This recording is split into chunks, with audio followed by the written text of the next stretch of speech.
आज का सत्संग ध्यान पूर्वक पूरा जरूर सुने। घर में सुख शांति समृद्धि के लिए ये खास बातें जरूर ध्यान रखें।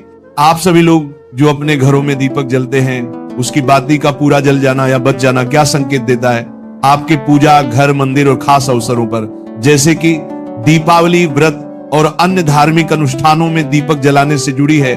क्या कभी सोचा होगा या देखा होगा कि जब आप दीपक जलाते हैं तो वो आपके जीवन में कौन से संकेत दे रहा है? क्या आपकी दीपक की बाती पूरी तरह से जल जाती है या वह अधजली रह जाती है? और क्या दीपक की बाती पर फूल बनने का क्या अर्थ क्या होता है? क्या आपको पता है कि पहले से जले हुए दीपक में बाती जलाना आपकी परेशानियों का कारण हो सकता है या नहीं? और कितने समय तक, कितने सालों तक एक ही दीपक का उपयोग करना शुभ माना जाता है या अशुभ? आज हम इन सभी रहस्यों का पर्दाफाश करेंगे और जानेंगे कि दीपक आपके जीवन में खुशहाली या बाधाएं कैसे ला सकता। तो भक्तों, आपको जानकर हैरानी होगी कि आप अपने पूजा घर के मंदिर में दीपक जलाते समय अगर ये गलती करते हैं तो आपको इसका परिणाम जरूर भुगतना ही होगा।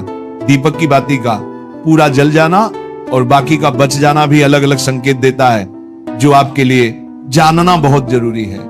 जब हम पूजा करते हैं तो हमारा दीपक कभी कभी अचानक से बुझ जाता है और कभी कभी ऐसा होता है कि हमारी पूजा होने के बाद हम उस दीपक को भगवान के सामने जलता छोड़ देते हैं, लेकिन कुछ समय के बाद में दीपक खुद बखुदा जली बाती और घी बचा रह जाता है। और कभी कभी तो हमारे दीपक की बाती पूरी जल जाती है और उसमें फूल भी बन जाता है। तो इनके अलग अलग नकारात्मक और सकारात्मक परिणाम होते हैं। तो सबसे पहले ये जानते हैं कि अगर हमारे दीपक में फूल बन रहा है तो इसका क्या मतलब होगा। प्रिय मित्रों, अगर हमारे दीपक की बाती में फूल बन रहा है तो इसका सीधा सा मतलब है कि भगवान ने हमारी प्रार्थना को स्वीकार कर लिया है और वह हमारी पूजा से प्रसन्न है।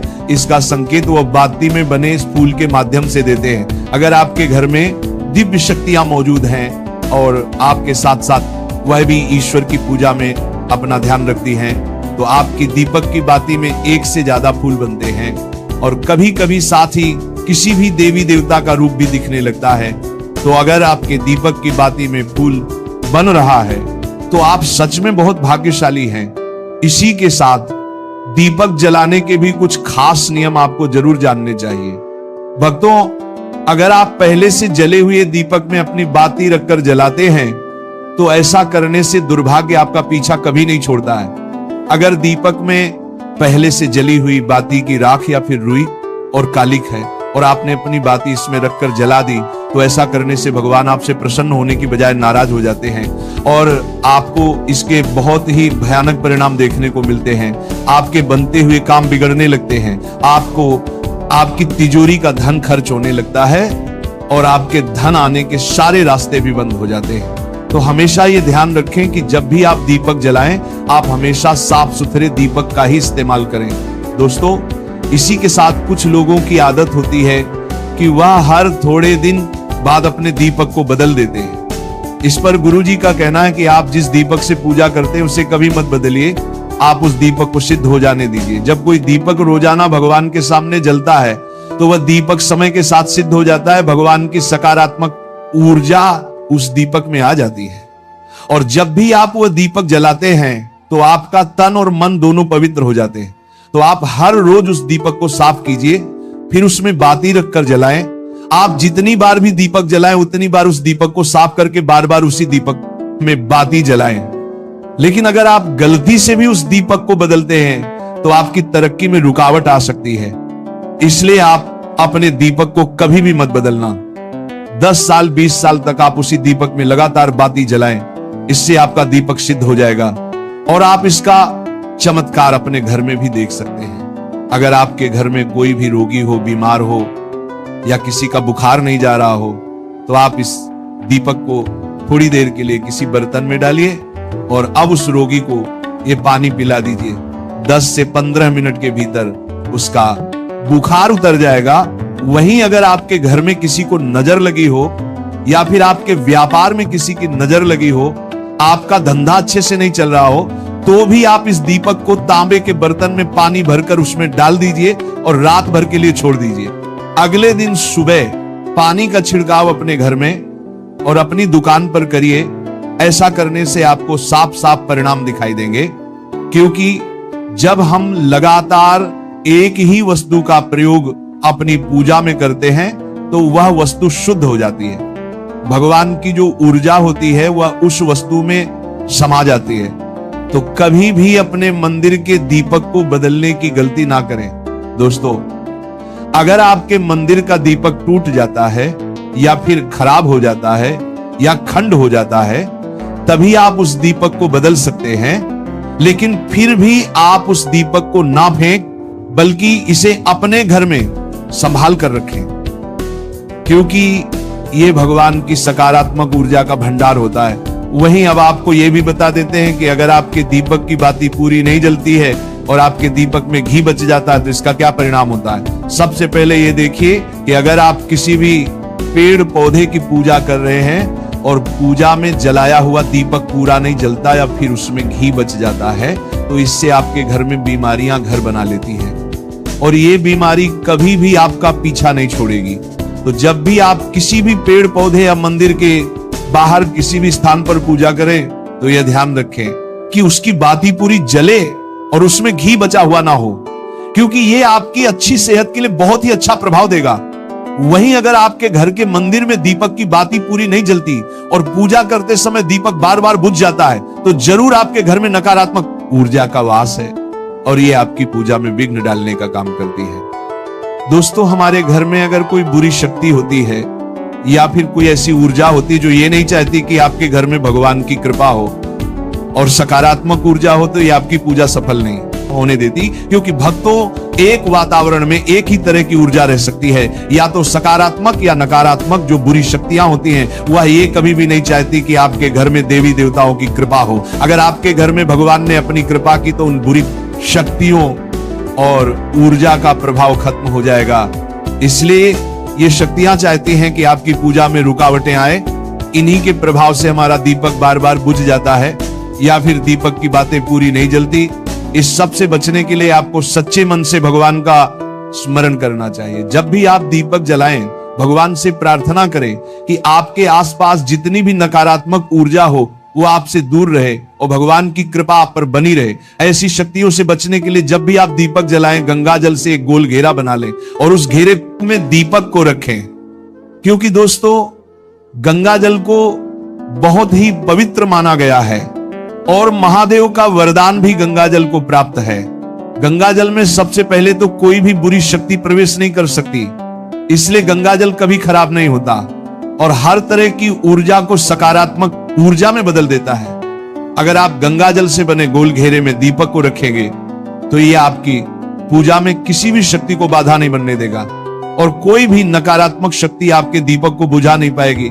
आप निर्विघ्न अपनी पूजा संपन्न कर पाएंगे और देवी शक्तियां भी आपके जीवन में अपनी कृपा और आशीर्वाद बनाए रखेंगी। ये जो हमें दुख मिलते हैं ना, ये पाप के कारण मिलते हैं। लोग मारे घूम रहे हैं, दुख मिटाने के लिए सोचते हैं कोई जादू कर दे, कोई टोना कर दे, कोई जंतु बांध दे, कोई आशीर्वाद दे दे। अरे काहे को पागल हो? यदि तुम अच्छे आचरण करते हो, भगवान नाम जप करते हो, सधर्म से चलते हो, तो तुम्हें किसी से आशीर्वाद मांगने की जरूरत नहीं। बात मान लीजिए, प्रार्थना मान लीजिए। दिखावे में लाखों लोग अपने जीवन को नष्ट करने के लिए तैयार हैं। ये माया का ही तो दिखावा है जिसमें जन्म के जन्म हमारे नष्ट होते जा रहे हैं। सत्य मार्ग को क्यों नहीं पकड़ते हो? किसी के आशीर्वाद की जरूरत नहीं आपको आनंद प्राप्ति के लिए। आप आनंद के बच्चा हो, आनंद स्वरूप हो, जिनसे आशीर्वाद मांगते हो। उनके अंदर जो आत्म तत्व बैठा है वह तुम्हारे अंदर बैठा है, वही संपूर्ण आनंद लिए तुम्हारे अंदर बैठा है। तुम्हें किसी से गिज्ञाने की जरूरत नहीं। बस तुम अपने स्वरूप को नहीं पहचान पा रहे हो, अपनी शक्ति को जागृत नहीं कर पा रहे हो, इसलिए तुम दौड़े घूम रहे हो। भागने की जरूरत नहीं है। सत्संग सुनो, उसे अपने आचरण में उतारो। ये बात आप कागज में लिख लो, चाहे दिमाग में लिख लो। जब तक आपके आचरण शुद्ध नहीं होंगे, जब तक आप भजन नहीं करोगे, जब तक आप दूसरों को सुख नहीं दोगे, मन वचन कर्म से किसी को भी दुख नहीं पहुंचाना, तब तक आप भाग्य यहां से लेकर ब्रह्मलोक तक अगर आपको सुख मिल जाए तो बता देना, आ ब्रह्मभान लोक पुनरावर्तन अर्जुन, यहां सुख मिलने वाला है। आ ब्रह्म स्तंभ पर्यंतम सर्व माया जगत, यहां सुख मिलने वाला है। अगर सुख सिंधु भगवान का भजन नहीं करेंगे, बैठ के अपने घर में बैठकर आधा घंटा भजन नहीं करेंगे, मारे घूम रहे हैं, सोच रहे हैं ये भगवान का अवतार है, हमारा कल्याण हो जाएगा। ए भाई, जब भगवान वास्तविक अवतार लिए और जो भजन नहीं किए उनका भी कल्याण नहीं हुआ। भगवान के अवतार के समय हम भी रहे होंगे, कहीं ना कहीं किसी जीव जंतु के कल्याण हुआ क्या? अब भजन करोगे तो कल्याण हो जाएगा, हमारी बात मान लो। बार बार आपको कभी कड़वे शब्दों में, कभी मीठे शब्दों में बताते हैं। ए भाई, बचपन से भगवान के मार्ग में लगे हुए हैं, हमको अपना कर्म भोगना पड़ रहा है। जो शरीर रचना के समय रचा गया था वो सुखद या दुखद कर्म भोगना पड़। रामकृष्ण परमहंस जी के कैंसर था, भाई जी हनुमान प्रसाद पोदार जी के उदर में कैंसर था, बड़े बड़े महापुरुषों को भोगना पड़ा। तो प्रारब्ध को भोग लो, ये भोगने की सामर्थ्य नाम जप से आ जाएगी और नाम जप करके जन्म मरण के चक्र से मुक्त हो जाओ। मान लो मेरी बात। क्या वृंदावन की परम पावन रज से बढ़कर त्रिभुवन में कोई रज है? इस रज में बैठकर तुम्हें आनंद नहीं मिल रहा तो कहां मिलेगा तुम्हें? क्या भगवान नाम से बढ़कर कोई अमोघ शक्ति है जो भगवान को अधीन कर सके? सुमीर। ऐसे ही प्रेमानंद महाराज जी का वीडियो देखने के लिए आप हमारे प्रेम शक्ति चैनल को सब्सक्राइब अवश्य करिए। ये 8 लक्षण प्रकट होने लगते हैं जिसके ऊपर प्रभु की कृपा होती है। हमारे ऊपर प्रभु की कृपा है, ये हम कैसे पहचाने? तो ये 8 लक्षण प्रकट होने लगते हैं जिस पर हरिजू की, प्रियाजू की कृपा है। पहला, घोर अपराध करने वाले के प्रति भी दया की भावना, शांति पहला लक्षण है। भाव में भी पहले शांत भाव है। हमारे ऊपर श्री हरिजू की कृपा है, इसकी पहचान ये 8 लक्षण। पहला, शांति, अर्थात घोर अपराधी के प्रति भी गुस्सा ना क्षमा करना, ये हरि की कृपा का लक्षण है।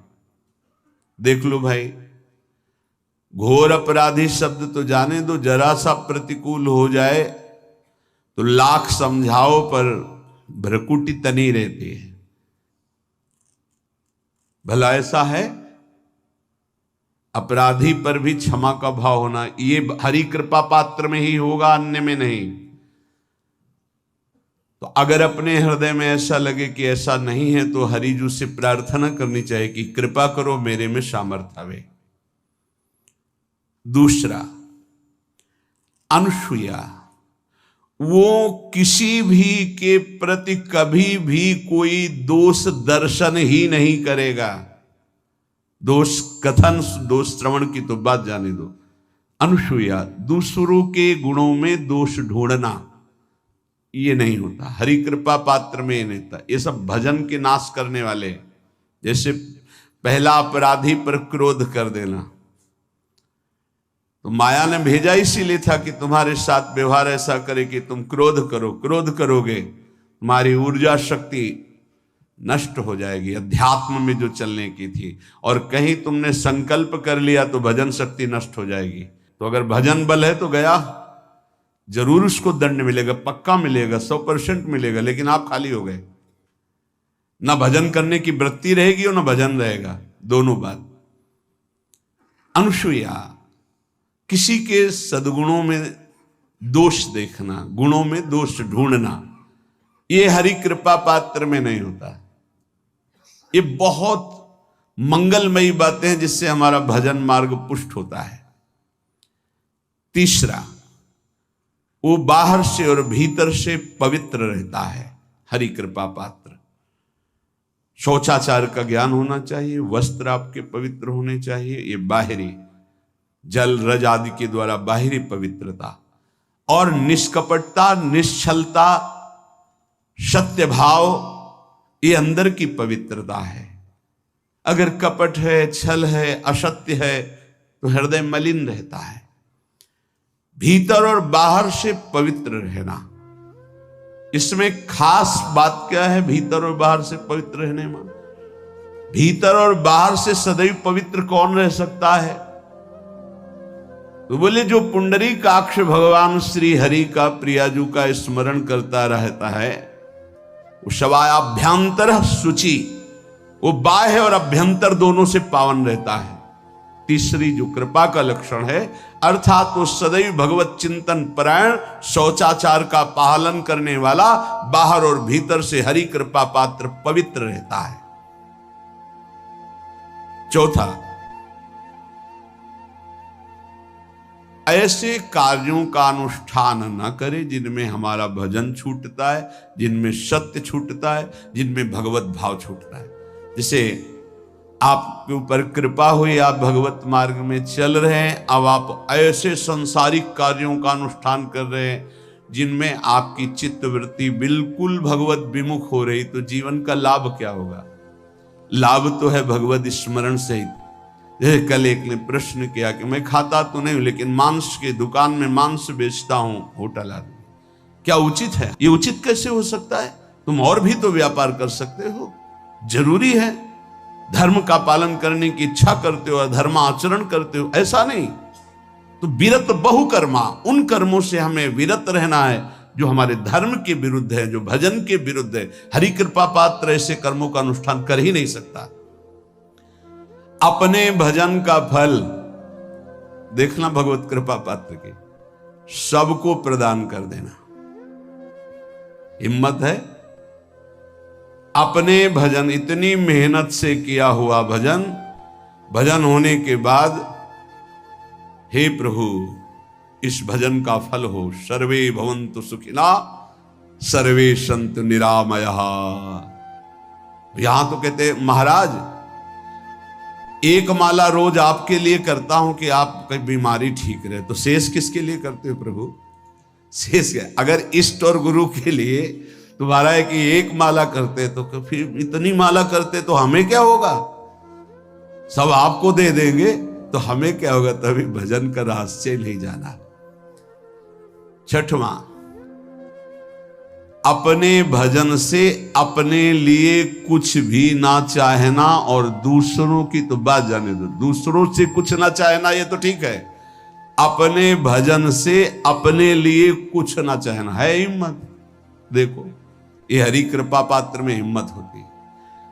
अपना भजन अपने प्रयोग में ना लाना, इसका भी आंतरिक रहस्य है। अपने प्रयोग में आप शरीर को लेकर के बोलेंगे, अगर स्वरूप को लेकर तो प्रयोग की कोई वहां जरूरत ही नहीं, स्वरूप पूर्ण काम है, वहां कोई अभाव नहीं। जब आप कोई भाव अपने लिए करेंगे तो देह भाव होगा, देह भाव से किसी विषय की मांग होगी। विषय पूर्ति भजन का फल नहीं होता, भजन का फल होता विषय निवृत्ति। बहुत जोर की बात है, कैसे समझ में? अपने भजन का भी फल अपने लिए नहीं, दूसरों से कुछ चाह रखना तो बात ही जाने दो, भजन से भी कोई अन्य सुख की चाह नहीं हुई। क्या चाहिए? भजन ही बनता रहे, भजन का फल भजन बनता रहे, खूब निरंतर जप करते रहे। सातवां, किसी भी मान सम्मान कीर्ति पद प्रतिष्ठा के मिलने पर हृदय का असंतुष्ट हो जाना, यह हरि कृपा पात्र का लक्षण होता है। प्रणाम नमस्कार जय हो तो हृदय में असंतुष्ट हो जाना चाहिए। कोई किंचन मात्र अभिमान न उदय हो जाए। प्रभु बचाओ, ये माया की चकाचौंध से बचा लो नाथ। कौन सा अपराध बन गया कि आपकी जय की जगह यहां हमको ऐसा सुनना पड़े।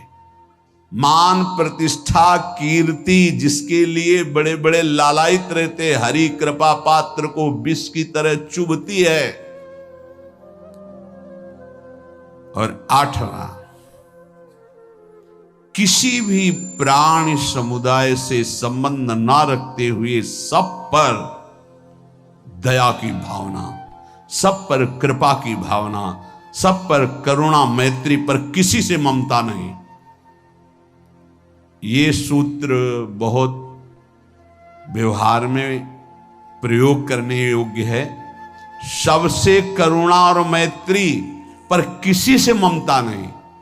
करुणा तो करी भरत जी ने, मैत्री भी की मृग से, पर ममता रहित नहीं रहे। ममता कर ली तो अगला जन्म हिरण का हो गया। ममता नहीं रखी। निर्ममो निरहंकारा। करुणा मैत्री तो करनी है, जैसे इसमें आदेश है, गीता में जी आदेश है, अद्वेष्टा सर्वभूतानां मैत्रः करुणैव च, पर निर्ममो निरहंकारा, ये साधक की चतुरता है। प्राणी मात्र पर दया, कृपा, करुणा, मैत्री, पर ममता नहीं। ममता किसी से, और यहां करुणा मैत्री ये तो गायब हो गई, केवल ममता रह गई है। अपने शरीर से ममता, शरीर संबंधियों से ममता, विषय भोगों से ममता, यही जहर है।